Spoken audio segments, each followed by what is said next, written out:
ជាមន្ត្រីថ្មីលើដីកំណត់កសិកម្មខ្មែរឆាតប្រែមុខប្រែមាត់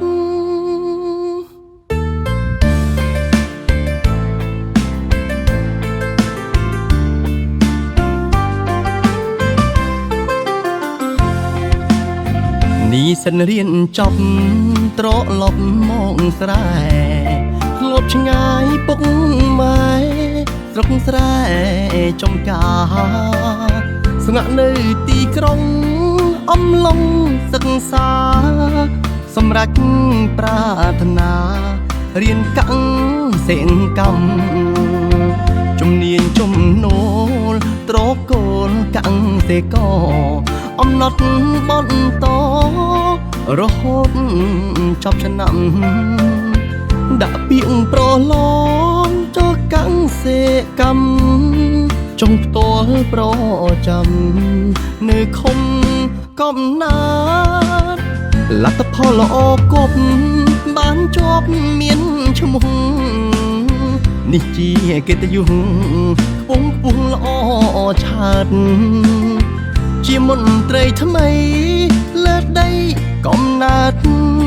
កសិកម្មខ្មែរអាចប្រែមុខប្រែ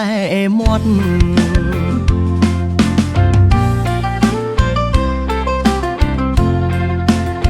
អរគុណសំដេចបវរធំបតីគោលនយោបាយថ្មីឆ្នៃអភិវឌ្ឍភូមិឃុំសម្បូរផ្លាស់ប្ដូរមុខមាត់កសិកម្មធំធាត់អភិវឌ្ឍសេដ្ឋកិច្ច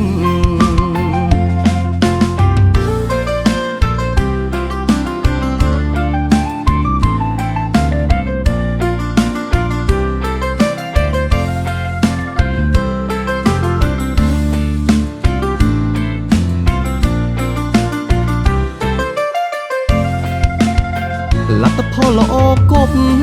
បានជាប់មានឈ្មោះ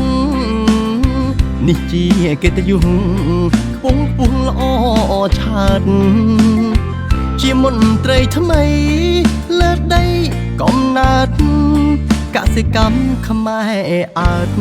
ប្រែមុខប្រែមាត់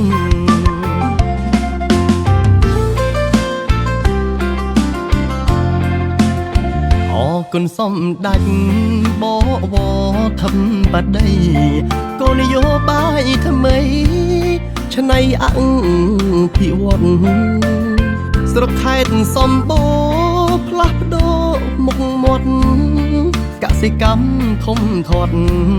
អភិវឌ្ឍសេដ្ឋកិច្ច